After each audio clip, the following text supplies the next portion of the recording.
स्वर्ग की ओर तू मुझ पर बरसा दे, हे पवित्र आत्मा मुझ पर कब्जा कर।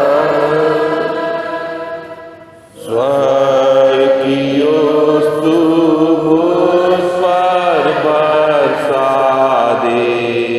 एक बार फिर स्वर्ग की ओर तू मेरी आत्मा पर बरसने दे। स्वर्ग की ओर तू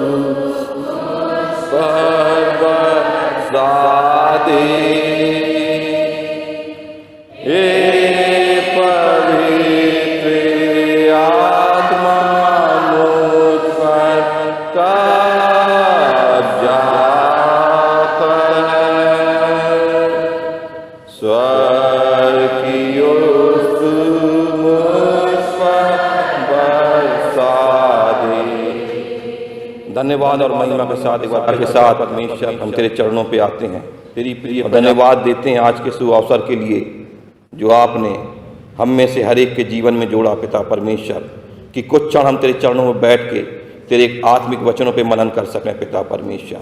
मैं अशुद्ध ओठों वाला मनुष्य हूँ पिता परमेश्वर, मेरे अशुद्ध ओठों को अपने वेदी के अंगारे से छू ले, मेरे पापों अपराधों को क्षमा कर। और पिता परमेश्वर मैं इस योग नहीं कि तेरा वचन मैं बोल सकूं, क्योंकि तेरा वचन आत्मा और सच्चाई है। वो हमारे हृदयों में आत्मा और सच्चाई से काम करने वाला हो सके, हम अपनी आत्मिक आंखों को खोलने वाले हो सकें, हम अपने आत्मिक कानों को खोलने वाले हो सकें, ताकि तेरा वचन हमारे हृदय में काम करने वाला हो सके।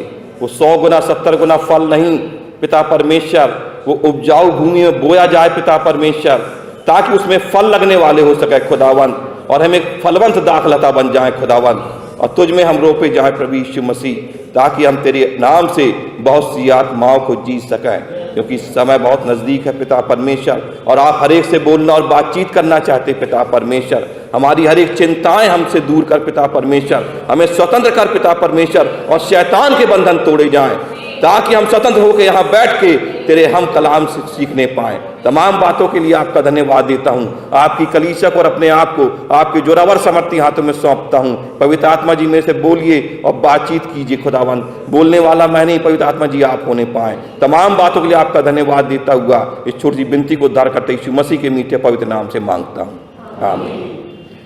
प्रभु यीशु मसीह के मधुर नाम में आपको जय मसीह की सलाम। आज का जो वचन है जो प्रभु ने मुझे दिया है, आत्मिक मुर्दापन। मैं कई बार जब वचन देता हूं तो पहले प्रभु से पूछता हूं कि मैं क्या वचन दूं, और प्रभु ने बोला आत्मिक मुर्दापन पे आज प्रभु के वचन को तुम दो, और उसकी स्टडी मैंने की। और प्रभु बताता है कि आत्मिक मुर्दापन क्या है। कलाम हमें बताता है कि आत्मिक मुर्दापन क्या है। लूका 9 उसका 59 और 60वीं आयत में उसने दूसरे से कहा, यीशु मसीह उस जवान से कहता है कि मेरे पीछे हो ले। वो जवान कहता है, हे प्रभु मुझे जाने दे कि मैं अपने पिता को गाड़ दूं। यीशु मसीह कहते हैं, मरे हुओं को अपने मुर्दे गाड़ने दे और तू परमेश्वर के राज की कथा सुना। मरे हुओं को अपने मुर्दे गाड़ने दे और तू परमेश्वर की राज की कथा सुना। वो खुदावंद यीशु मसीह का जो उत्तर था वो एक मानवता के विरुद्ध था। कोई भी है वो ऐसा नहीं कह सकता, क्योंकि पिता की लाज घर में पड़ी है, और यीशु कह रहा है कि मुर्दों को अपने मुर्दे गाड़ने दे और तू परमेश्वर की राज की कथा सुना। और जो खुदावंद यीशु मसीह किसी की बीमारी नहीं देख सकता, किसी का दुख नहीं देख सकता, किसी को क्लेश में नहीं देख सकता, किसी की मृत्यु नहीं देख सकता, वो यीशु मसीह कह रहा है एक कठोर वचन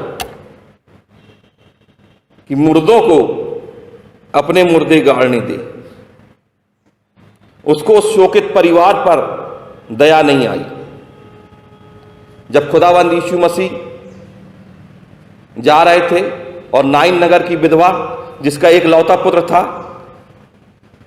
अब वो रो रही थी और अर्थी जा रही थी, यीशु मसीह ने अर्थी को रोका और उस जवान से कहा उठ जा, और वो जवान उठ गया और उसको उसकी माता के हाथ में सौंप दिया।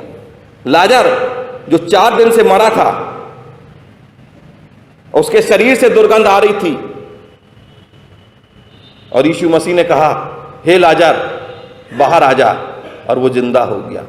याईर की एक लौती पुत्री जो मर गई थी, यीशु मसीह ने उस लड़की को उठा दिया, उसे जिंदा कर दिया। जो मानवता से भरा था, दया से भरा था, वो यीशु मसीह कहता है कि मुर्दों को अपने मुर्दे गाड़ने दे और तू परमेश्वर की राज की कथा सुना। एक कठोरतापूर्ण आदेश और पिता की लाश को गाड़ने से ज्यादा जरूरी हो गया परमेश्वर की राज की कथा सुनाना। प्राथमिकता सुसमाचार सुनाने की है, पिता को गाड़ने की नहीं है। कभी कभी हम भी संसार को या अपने प्रियों को पहला स्थान देते हैं। सुसमाचार प्रचार से हम पीछे हट जाते हैं। कलाम कहता है कि ये छोटी बात नहीं है। अगर आपको परमेश्वर ने चुना है और आपको मौका दिया है तो मौका कभी छोड़ना नहीं चाहिए। जैसा भी आपसे वचन बनता है आप वचन की सेवकाई करिए, लेकिन एक चीज याद रखिए, वचन को पढ़िए, उस पर मनन कीजिए। ये नहीं कि प्रभु तेरा वचन है और जाके खड़े होगा कुछ भी उल्टा सीधा बोल दिया। ये नहीं होना चाहिए कि यीशु मसीह पहाड़ को देख के भीड़ पे चढ़ गया। ये चीज नहीं। वचन का आप मनन करिए। वचन का मनन करने के बाद आप वचन को दीजिए। किसके हृदय में वचन क्या काम कर जाए प्रियो, हम नहीं कह सकते। कई लोग को बोलते हैं अरे बड़े छोटे लोग हैं यार, इनको वचन का ज्ञान नहीं है। लेकिन कभी कुछ ऐसी बात उनके मुंह से परमेश्वर निकाल देता है जो हमारे जीवन के लिए बहुत उत्तम हो जाती है। किसी को तुच्छ मत जानिए। आजकल तो लोग वचन में मिलावट करने लगे हैं, जैसी कलीसिया वैसा उपदेश। क्योंकि जब अंत समय आएगा तो लोग कानों की खुजली के कारण खरा उपदेश नहीं सुन पाएंगे। क्योंकि जब खरा उपदेश दिया जाता है तो बोलने वाले और सुनने वालों के दोनों के हृदय को काटता है वो। क्योंकि सबने पाप किया है, सब परमेश्वर की महिमा से रहित हैं। कोई अपने आप को ज्यादा धर्मी ना समझे। कभी कभी हम बड़े अपने आप को बड़े धर्मी समझने लगते हैं कि हम बहुत बड़े धर्मी हैं, हम दशमांश देते हैं, हम हर संडे चर्च जाते हैं, हम हर एक प्रार्थना सभाओं में जाते हैं, हम बड़े धर्मी हैं। नहीं प्रियो, हमारे धर्म के काम मैले और चिथड़ों के समान हैं। हम पापी मनुष्य हैं। पौलुस कहता है कि सबसे बड़ा पापी मैं हूं। हम पापी मनुष्य हैं और हर समय हमारे जीवन से पाप होता रहता है। पल पल में हम पाप करते हैं, पल पल में हम झूठ बोलते हैं। तो यहां परमेश्वर कहता है कि मुर्दों को अपने मुर्दे गाड़ने दे और तू परमेश्वर की राज की कथा सुना। बड़ा विचित्र सुझाव था खुदावंद यीशु मसीह का। एक आश्चर्यजनक सुझाव था कि मुर्दों को अपने मुर्दे गाड़ने दे। मुर्दों को हमने चलते फिरते नहीं देखा। आपने कभी चलते फिरते देखा मुर्दे को? अगर लाश है तो चल रही हो या फिर रही हो। उसको आप जहां लिटा दो वहां लेटी रहेगी। जिस अवस्था में आप बैठा दो उस अवस्था में बैठी रहेगी, क्योंकि उसमें क्रिया और प्रतिक्रिया नहीं होती, क्योंकि वो लाश है, वो मुर्दा है। और कुछ समय बाद हम उसको दफन कर देते हैं। हम मुर्दों को बोलते नहीं देखते, हम मुर्दों को कार्य करते नहीं देखते। कैसे गाड़ेंगे मरे हुए मुर्दे को? लेकिन जब खुदावंद यीशु मसीह ने बोला है तो बात तो सच होगी, क्योंकि यीशु मसीह झूठ नहीं बोलता। जब यीशु मसीह ने बोला है तो कुछ उसका अर्थ होगा, कुछ उसका मतलब होगा कि मुर्दों को अपने मुर्दे गाड़ने दे और तू परमेश्वर की राज की कथा सुना। कहीं कोई मुर्दे ऐसे होंगे जो मुर्दे गाड़ते हैं, यानी मुर्दा मुर्दे को गाड़ता है। कहीं कोई ऐसे मुर्दे होंगे। कौन है मुर्दे जिसकी तरफ खुदावंद यीशु मसीह इशारा कर रहा है? कौन है वो मुर्दे जिसकी तरफ खुदावंद यीशु मसीह इशारा कर रहा है? प्रकाशित वाक्य 3 और 1 उसमें लिखा है कि मैं तेरे कामों को जानता हूं। विनीत पीटर, मैं तेरे कामों को जानता हूं। तू जीवता तो कहलाता है पर है मरा हुआ। तू जीवता तो कहलाता है पर है मरा हुआ। तभी यीशु मसीह हम में से हर एक के कामों को जानता है। हम जीवित तो हैं, चल फिर रहे हैं, लेकिन क्या है? मरे हुए। क्या है? आत्मिक मुर्दापन है, आत्मिक उत्तेजना नहीं है। जब यीशु मसीह क्रूस पे चढ़ाए गए और तीसरे दिन जी उठे तो 2 लोग जा रहे थे और यीशु मसीह उनके साथ हो लिए। और जब वो उनसे वो बातें करने लगे तो उनके हृदयों में क्या उत्तेजना पैदा होने लगी। आज हमारे हृदयों में क्या उत्तेजना पैदा होती है? आत्मिक उत्तेजना क्या हमारे हृदयों में है? आत्मिकपन हमारे हृदयों में है? आत्मिक आग हमारे हृदयों में है कि आज हम परमेश्वर का वचन को सुनाएं? कई बार बोला जाता है कि भैया आप अपना नाम दे दो, मीटिंग लेने में नाम दे दो, लेकिन हम पीछे हट जाते हैं, हम अपना नाम नहीं देते। कहे तो कमेटी का काम है, कमेटी जाने। नहीं प्रियो, प्रभु जिसको चुनता उससे अपना काम भी लेता है।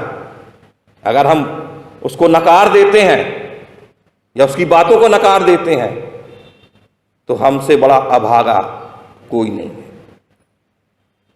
वो कहता है कि तू जीवता तो कहलाता है पर है मरा हुआ। मैं तेरे कामों को जानता हूं। हम जीवित हैं लेकिन आत्मिकता में मरे हुए हैं। मरा हुआ जीवन है हमारा। इफिसियों 2:1 में लिखा है कि अपने अपराधों और अपने पापों के कारण हम मरे हुए हैं। जो हमारे अपराध हैं, जो हमारे पाप हैं, उसके कारण हम मरे हुए हैं। और रोमियो 3:23 कहता है कि सबने पाप किया है, सबने पाप किया है। चाहे पोप हो, चाहे टोप हो, चाहे जो भी हो, जो भी अपने आप को बड़ा धर्मी बोलता हो, लेकिन सबने पाप किया। ये कलाम कहता है, मैं नहीं कहता, कि सबने पाप किया है और सब परमेश्वर की महिमा से रहित है। इसलिए हम जीवित तो कहलाते हैं पर हैं मरे हुए। हम जीवित तो कहलाते हैं पर हैं क्या? मरे हुए। मरे हुओं का समाज है जिसमें कोई आत्मिक उत्तेजना नहीं है, क्योंकि आत्मिक मुर्दापन हमारे जीवनों में है। योएल कहता है, योएल 2 उसके 28 में लिखा है कि तुम्हारे बेटे बेटी क्या करेंगे? भविष्यवाणी करेंगे। तुम्हारे पुरनिये दर्शन देखेंगे, स्वप्न देखेंगे, और तुम्हारे जवान दर्शन देखेंगे। क्या हमारे बेटे और बेटी भविष्यवाणी कर रहे हैं? क्या हमारे जवान दर्शन देख रहे हैं? मरे हुओं का समाज, मरे हुओं की मंडली। बहुत बार, यानी हर संडे मैं सुनता हूं जब प्रेजिंग वर्शिप होती है, बिज्जू भैया ही बोलते हैं, पादी साहब भी बोलते हैं कि आइए कुछ क्षण हम अपने मुंह को खोल के परमेश्वर का धन्यवाद दें। कुछ क्षण हम खड़े होकर परमेश्वर का धन्यवाद दें। हम क्या करते हैं? खड़े तो हो जाते हैं, हाथ भी हमारे बंधे रहते हैं, मुंह भी हमारा बंधा रहता है। क्यों?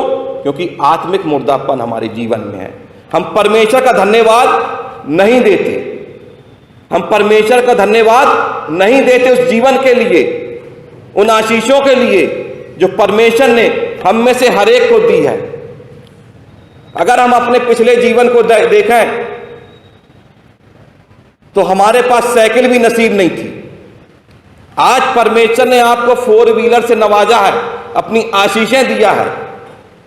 आज आपके घर में 4 व्हीलर खड़े हैं, मोटरसाइकिलें खड़ी हैं, तब भी हम परमेश्वर को धन्यवाद नहीं देते। और धन्यवाद से होता क्या है? यहां प्रभु के दास बोल रहे हैं कि खड़े होकर धन्यवाद दें। इतनी बड़ी मंडी है, बहुत से लोग हैं कि जब चर्च भरता है तो बाहर भी लोग बैठे रहते हैं, इस साइड उस साइड और पीछे भी। अगर हम एक स्वर में परमेश्वर का धन्यवाद दें, 5 ही मिनट धन्यवाद दें, फिर देखिए आप क्या होता है। उसके लिए हम पढ़ेंगे दूसरा इतिहास 5 उसकी 13वीं आयत। हम एक दूसरे से शर्माते हैं कि यार ये तो मेरे पापों को जानता है, ये तो मेरे कार्यों को जानता है, इसलिए हम चुपचाप खड़े रहते हैं, हम अपने मुंह को नहीं खोलते। हाँ, और जब तुरियां बजाने वाले और गाने वाले एक स्वर से परमेश्वर की स्तुति और धन्यवाद करने लगे। जब बजाने वाले, बेटा जय ड्रम बजाता है, और गाने वाले जो अपनी प्रेजिंग वर्शिप की टीम है वो गाती है, एक स्वर से परमेश्वर का धन्यवाद करने लगे। और तुरियां और झांझ, भाई साहब अपनी खंजनी बजाते रहते हैं, तुरियां और झांझ बजाने वाले, हाँ, यहोवा की यह स्तुति ऊंचे स्वर से करने लगे। यहोवा के भवन में बादल छा गया। क्या हो गया? परमेश्वर का आत्मा अपने भवन में उतर आया। जब हम परमेश्वर का धन्यवाद करते हैं, जब हम उसकी स्तुति करते हैं, जब हम अपने 10 तार वाले बाजों से ताली बजा के परमेश्वर का धन्यवाद करते हैं, तो परमेश्वर का आत्मा हमारे बीच में उतर आता है। लेकिन हम ऐसा नहीं करते। यहां से पास्टर साहब भी बोल रहे हैं, बिज्जू भैया भी बोल रहे हैं, हर संडे बोल रहे हैं कि आइए हम परमेश्वर का धन्यवाद करें, कुछ देर परमेश्वर को धन्यवाद दें, तो भी हम अपने मुंह को बंद करे हुए खड़े रहते हैं। हम अपने आजू और बाजू वाले को देखते रहते हैं कि यार वो मेरे विषय में क्या सोचेगा, उसको मेरे जीवन के बारे में पता है?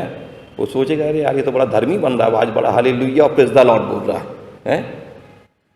नहीं प्रियो, हमें एक दूसरे को नहीं देखना है, हमें परमेश्वर का धन्यवाद ऊंचे स्वर से करना है। ये नहीं कि मुंह से बोल हालेलुया धन्यवाद, हालेलुया धन्यवाद, ऐसे नहीं, ऊंचे स्वर से करना है। तब परमेश्वर का आत्मा हमारे बीच में आ जाएगा और हमारे हृदयों में काम करने लगेगा। तब बीमार अपने आप चंगे हो जाएंगे, दुष्ट आत्माएं अपने आप निकल के भाग जाएगी, क्योंकि परमेश्वर के आगे कोई भी बुरी शक्ति नहीं टिक सकती। जहां परमेश्वर का आत्मा है वहां स्वतंत्रता है, शैतान के बंधन नहीं है, और हम स्वतंत्र हो जाएंगे। हम परमेश्वर के भवन में तो आते हैं, अपनी फैमिली को लेके आते हैं, अपनी फैमिली को अंदर बैठा लेते हैं और थोड़ी देर बाद हम बाहर चले जाते हैं। मेरा जीवन भी ऐसे ही था। हर संडे मैं परमेश्वर के भवन में आता था, लेकिन दान की प्रार्थना के बाद मैं अपनी बाइबल उठा के बाहर चला जाता था, और वहां हम लोग खड़े होकर नीम के पेड़ के पास गप सड़ाके करते रहते थे। हम उस लंगड़े भिखारी के समान थे जो सुंदर फाटक के पास बैठा रहता था और भीख मांगता रहता रहा। पतरस कहता सोना और चांदी मेरे पास नहीं है, जो मेरे पास है मैं तुझे देता हूं, उठ और चल फिर। और वो लंगड़ा व्यक्ति ये नहीं कि फाटक के बाहर चला गया, वो परमेश्वर के भवन में आया और परमेश्वर का धन्यवाद दिया। तो कई बार हम परमेश्वर की आशीषों से वंचित हो जाते हैं। कई बार शैतान हमें नहीं चाहता, हमसे नहीं चाहता कि हम परमेश्वर के भवन में बैठें। एक बार मेरे पिता ने यहीं से सरमन दिया था और मैं अपने पिता को लेके आया था, और मेरी वही रूटीन थी। दान खत्म हुआ, मैंने दान डाला, दुआ किया और अपना बैग उठाया, बाहर चला गया। और वहां खड़े होकर हम लोग बात करने लगे। वहां कई लोग थे, और जब सब समाप्त हो गया, मैं पिता को लेके घर जा रहा था मोटरसाइकिल से, तो पापा ने बोला यार बीनू आखिरी समय तुम कहाँ थे? तो मैंने कहा दान डाल के बाहर आ गए। तो उनने मेरे को डांटा, और एक चीज उनने मेरे से बोला कि जब तक आशीष वचन ना हो जाए तब तक परमेश्वर के भवन से उठ के मत जाना। जो परमेश्वर तुम्हें आशीषें देना चाहता है उसको तुम छोड़ के पहले ही परमेश्वर के भवन के बाहर हो गए। कई ऐसे लोग हैं जो चर्च के नाम से तो आते हैं लेकिन कहां खड़े रहते हैं? परमेश्वर के भवन के बाहर, और उनके जीवन में वो आशीषें नहीं रहती जो परमेश्वर देना चाहता है। परमेश्वर तो आपको देना चाहता है लेकिन आप उसको ले नहीं पा रहे, आप उसको नहीं ले पा रहे। परमेश्वर तो अपने दोनों हाथ खोले खड़ा है कि आओ मेरे बेटे और बेटी, ये आशीषें तुम्हारे लिए हैं। हम उस नदी के पत्थर के समान हैं जिसके ऊपर 12 महीने नदी का जल बहता रहता है, निरंतर प्रवाह होता रहता है नदी का जल, और जब उस पत्थर को फोड़ो तो वो सूखा का सूखा निकलता है। उस प्रकार का हमारा मसीही जीवन हो गया है। हम मसीह तो कहलाते हैं लेकिन हैं मरे हुए। हमारा आत्मिक जीवन मुर्दा जीवन है। नाम तो हमारे बड़े सुंदर सुंदर हैं, नाम हमने और हमारे माता पिता ने हमारे नाम बहुत अच्छे अच्छे रखे हैं, लेकिन काम हमारे जो हैं वो शैतान के हैं। हम परमेश्वर के भवन में नहीं आते, हम परमेश्वर की नज़दीकी में नहीं आते, हम परमेश्वर की रिफाकत से दूर रहते हैं। इसलिए कलाम कहता है, मैं तेरे कामों को जानता हूं, तू जीता तो कहलाता है पर है मरा हुआ। हमारा जीवन मुर्दापन का जीवन है, मरे हुओं की भीड़, भीड़ की भीड़। आपने देखा होगा जब बड़ी बड़ी सभाएं होती हैं, सुसमाचार प्रचार होता है, तो लोग भीड़ के भीड़ की नाई आते हैं। किस लिए आते हैं? आप में से कोई बता सके किस लिए आती है वो भीड़ की भीड़? चंगाई के लिए। बिल्कुल सही बात बहन ने बोली, चंगाई के लिए। 100 में से 90 लोग चंगाई के लिए आते हैं और 10 लोग परमेश्वर के वचन को सुनने आते हैं। मैंने कई बार देखा, जब हम लोग यहां कन्वेंशन करवाते हैं, देखा भीड़ की भीड़ आ रही है, लेकिन किस लिए? चंगाई के लिए। भैया हमारे लिए दुआ करवा दो, भैया हमारे ऐसा हो रहा है, ऐसा करवा दो, भैया ये करवा दो। वचन से मतलब नहीं है। और चंगाई किसको मिलती है? अनजातियों को, क्योंकि खुदा के बंदों को उस पर विश्वास ही नहीं है। मसीह लोगों को, ईसाइयों को वचन पे विश्वास नहीं है कि यीशु मसीह मुझे चंगा कर सकता है, तो चंगाई अनजातियों को मिलती है और हम वहीं के वहीं खड़े रहते हैं, क्योंकि हमारा आत्मिक जीवन में मुर्दापन है। क्योंकि आत्मिक जीवन का कोई आसार नहीं है। जीवित तो कहलाते हैं पर हैं मरे हुए।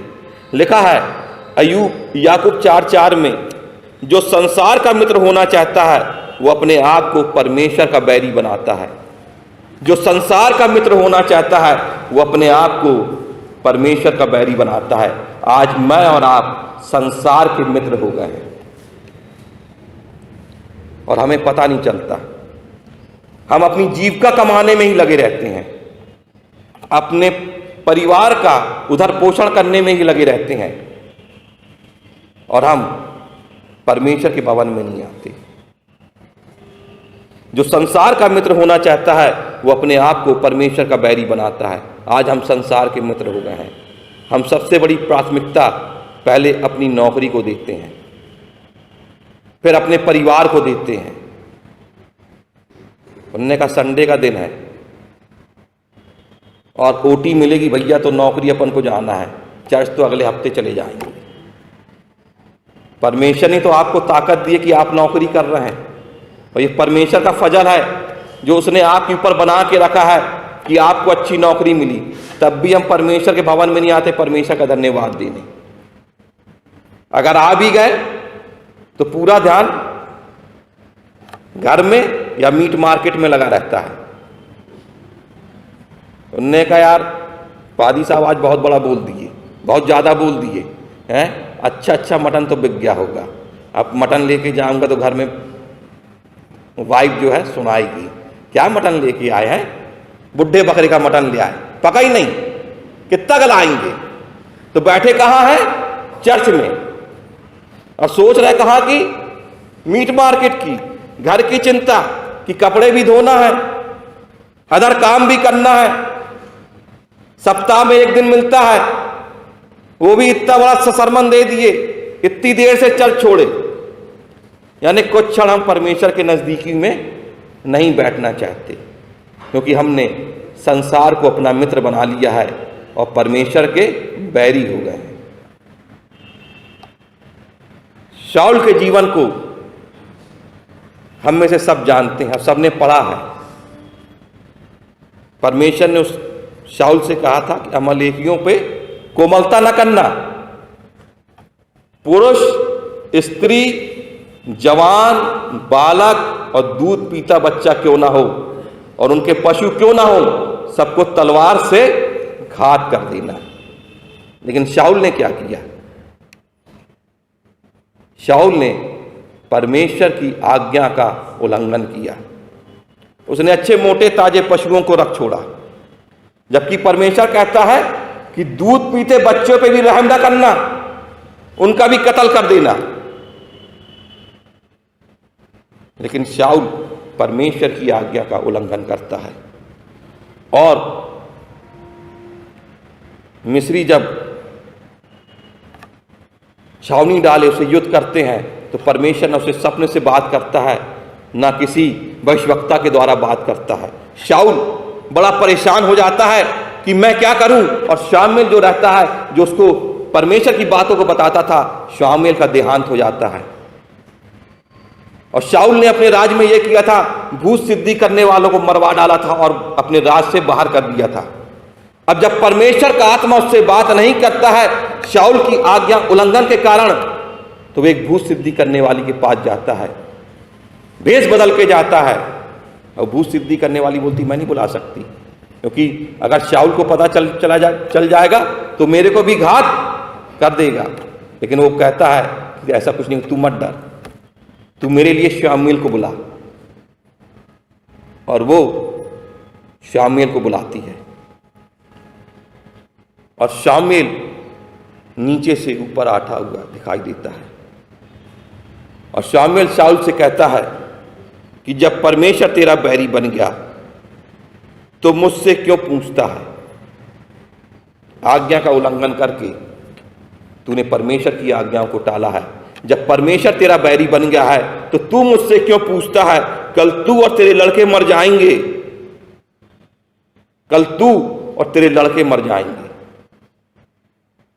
हमने भी संसारिकता को अपना मित्र बना के अपने आप को, अपनी आत्मिकता को मार डाला है। परमेश्वर कहता है तुम सारे मन, सारी बुद्धि और सारी शक्ति से मुझसे प्रेम रखो। लेकिन हमने परमेश्वर को छोड़ के किससे प्रेम किया? संसारिकता से। हम मुर्दे बन गए अपनी संसारिकता के कारण। संसारिकता में रह के हम अपने संसारिक जीवन को चला रहे हैं, अपनी जीविका को चला रहे हैं। हम अपनी नौकरी को ज़्यादा अहमियत देते हैं, अपने परिवार को ज़्यादा अहमियत देते हैं, हम अपने रिश्तेदारों को ज़्यादा अहमियत देते हैं, परमेश्वर को छोड़ के। हम मुर्दे बन गए अपनी व्यस्त जिंदगियों के कारण।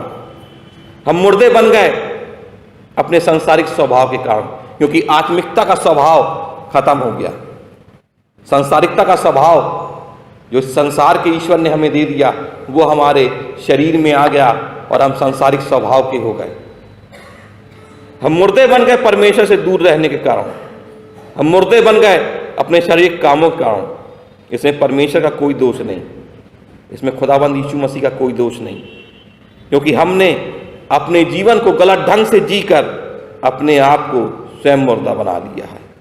मैंने और आपने अपने जीवन को गलत ढंग से जीकर अपने आप को स्वयं मुर्दा बना लिया है और अपने मुर्दे गाड़ रहे हैं, क्योंकि हमारा जीवन संसारिकता का जीवन हो गया है और हम संसारिकता में अपने जीवन को व्यतीत कर रहे हैं। अगर हम सोचें कि अपनी कुवत से हम कुछ कर सकते हैं, तो प्रियो हम कुछ नहीं कर सकते। सब कुछ दिया हुआ परमेश्वर का है। आज आप अच्छी नौकरी कर रहे हैं, वो भी परमेश्वर की दी हुई है। आपसे अच्छे बड़े बड़े पढ़े लिखे आज बेरोजगार घूम रहे हैं। आपको अच्छी पत्नी दी है, वही परमेश्वर की ओर से दी गई है। आपको अच्छे बाल बच्चे दिए गए हैं, वही परमेश्वर की ओर से दिए गए हैं। आज आपको उत्तम से उत्तम भोजन दिया गया है, वही परमेश्वर की ओर से दिया गया है। अपनी कुवत से आप कुछ नहीं कर सकते। भलाई आप जितने भी धनवान हो, घर में हर चीज हो, खाने की हर एक चीज रखी हो, अगर डायबिटीज की बीमारी हमको लग जाए तो हम नहीं खा सकते। देख सकते हैं लेकिन खा नहीं सकते। और जब परमेश्वर हमको देता है तो हर एक बीमारियों से भी हमको दूर रखता है। तो हम सोचे कि अपनी कुवत से या डॉक्टर हमें वो कर ले, कुछ नहीं हो सकता जब तक परमेश्वर न दे।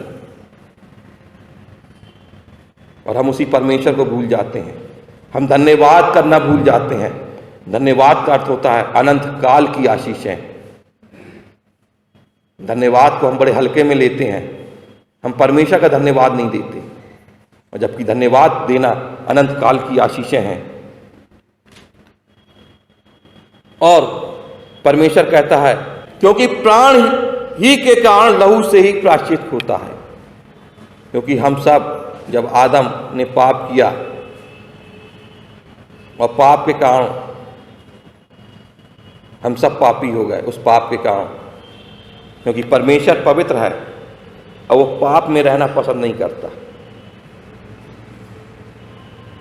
वो पाप में रहना पसंद नहीं करता क्योंकि परमेश्वर पवित्र है।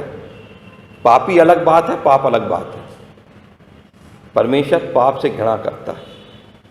और प्राण के कारण लहू से ही प्रायश्चित होता है। और बिना लहू बहाए, इब्रानियों 9:22 में लिखा है, पढ़िएगा, लहू बहाए पापों की क्षमा नहीं, बिगड़ लहू बहाए पापों की क्षमा नहीं। और हमारी पापों की क्षमा के लिए, हमारे मुर्देपन के लिए खुदावंद यीशु मसीह उस सलीब पे चढ़ गया। उसने अपना उस बेशकीमती खून को बहाया कि ताकि हम उस पापों से छूट जाएं, हमारा मुर्दापन हमसे दूर हो जाए और हम जीवित प्राणी हो जाएं। यीशु मसीह ने अपना लहू बहा बहा कर हमारे मुर्दा शरीर में प्राणों को डाल दिया। इस प्रकार परमेश्वर ने हमें जिलाया है अपने बेटे के लहू के द्वारा। उसका लहू आज हमारे शरीर में बह रहा है। उसी कारण हम आत्मिक प्राणी हैं, आत्मिक जीवन हम में है और हम जीवित हैं। हे सोने वाले जाग और मुर्दों में से जी उठ, तब पर मसीह की ज्योति तुझ पे चमकेगी। और परमेश्वर की ज्योति हम में से हर एक के ऊपर चमके कि हमारा आत्मिक मुर्दापन खत्म हो जाए और हमारा आत्मिक रूप से हम जीवित हो जाएं। और परमेश्वर के वचन को फैलाने के लिए हम सदा तत्पर रहें। हम पीछे ना हटें लेकिन तत्पर रहें परमेश्वर के वचन को फैलाने के लिए। कलाम कहता है, कौन जाएगा, कौन मेरे लिए जाएगा, खेत बहुत पक चुके हैं।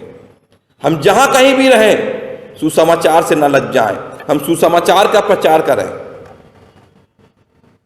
क्योंकि वो हर एक से अपना हिसाब लेगा। उसने हर एक को तोड़े दिए हैं, हर एक के पास उसके तोड़े हैं। अगर हमने उस तोड़े को जमीन में गाड़ दिया है तो उसका भी हिसाब हमको देना पड़ेगा।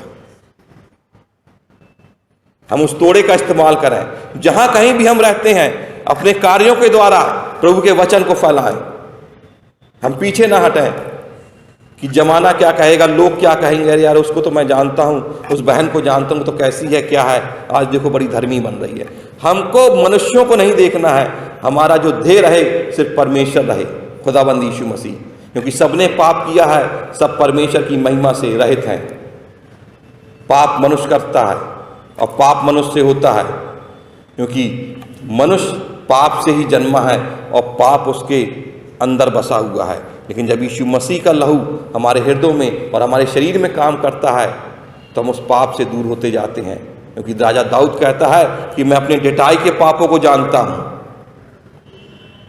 मैं अपने ढिठाई के पापों को जानता हूं, तू मेरे अपराधों को क्षमा कर। जब भी हम अपने बिछौने पे जाते हैं हर समय परमेश्वर से प्रार्थना करें, अपने पापों की क्षमा मांगें और फिर नई आशीषें पाके, जैसे हम मोबाइल को चार्ज करते हैं उसी प्रकार प्रार्थना के द्वारा हम अपने आत्मिक जीवन को चार्ज करें और परमेश्वर के वचन को फैलाएं। परमेश्वर अपने धन वचन पे आशीष दे। पीटर के द्वारा हम सब ने एक सुंदर वचन को परमेश्वर की महिमा के लिए जो उन्होंने दिया, उस वचन को हमने ग्रहण किया। और ये ऐसा सुंदर वचन हमारे भाई के द्वारा दिया गया जो हमारे आत्मा को आर और पार भेदता है।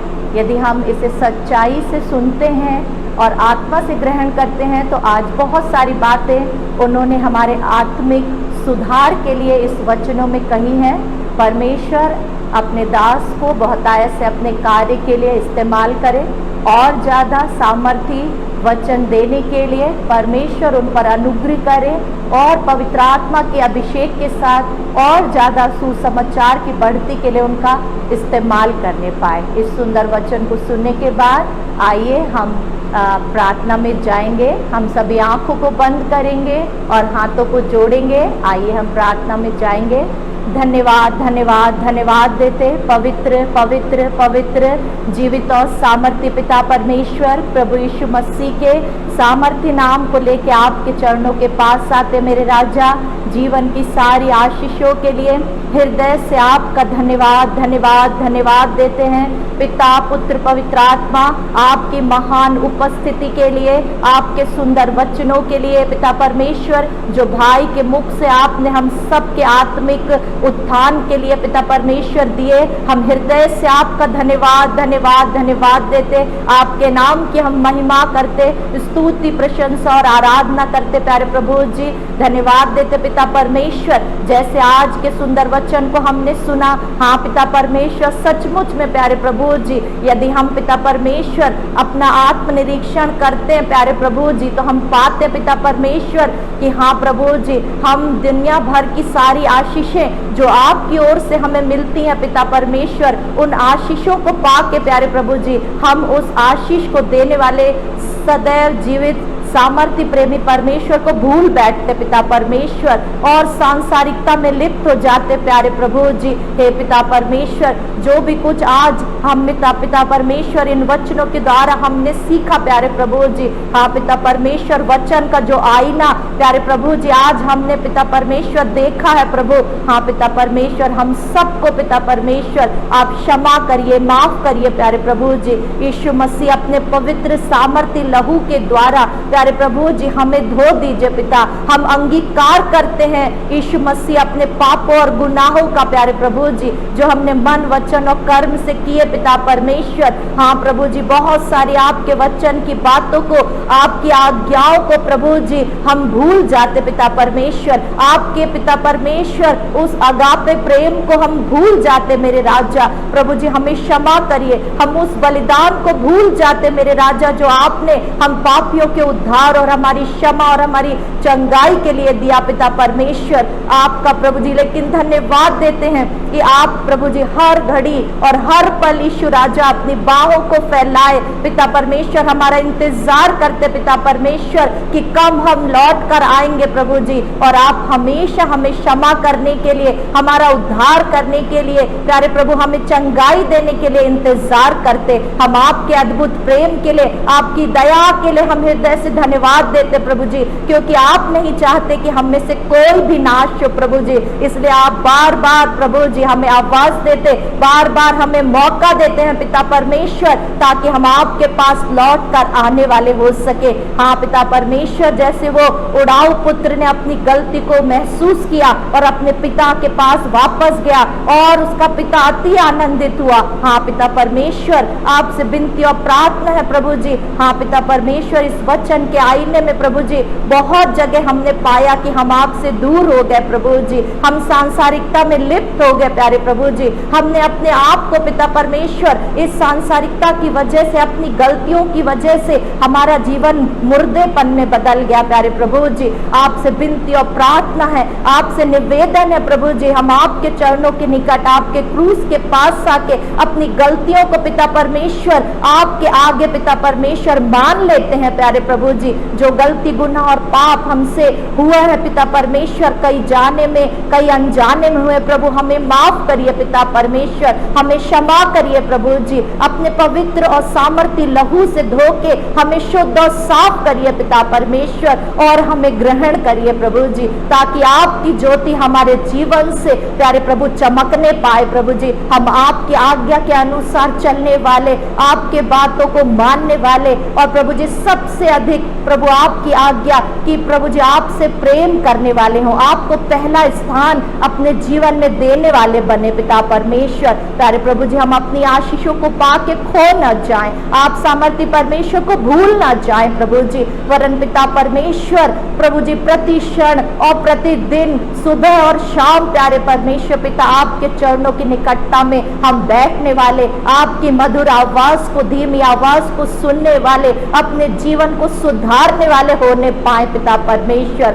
हालेलुया, हम आपका धन्यवाद धन्यवाद धन्यवाद देते हैं प्यारे परमेश्वर पिता। हम सबके जीवन में कार्य करिए प्यारे प्रभु जी, हमें सुधरने का आपने अवसर दिया, हम आपका धन्यवाद देते प्रभु जी। जीवन में हम सबको प्रभु जी बहुतायत की आशीषों को दिया, हम आपका धन्यवाद देते प्रभु जी। हाँ पिता परमेश्वर, उस सामर्थ्य वचन के लिए प्यारे प्रभु जी जो आप पिता परमेश्वर हमें दिन प्रतिदिन देते हैं प्यारे प्रभु जी, कि उस वचन के आईने में अपने आप को देख के हम सुधार सकें, अपने जीवन को प्रभु जी संभल सकें, आप मौका देते पिता परमेश्वर। इस सुंदर मौके को देने के लिए प्रभु हम आपका धन्यवाद देते प्रभु जी। भाई को आपके हाथों में सौंपते हैं, जिनके माध्यम से हमको आज का वचन मिला प्रभु, उनको आप आशीषित करिए प्रभु, आत्मा के दूने अभिषेक से आप भरिए उनको और उनके परिवार को प्रभु, अपनी महिमा और कार्यों के लिए, सुसमाचार की बढ़ती के लिए पिता परमेश्वर आप बहुतायत से आप इस्तेमाल करिए मेरे राजा।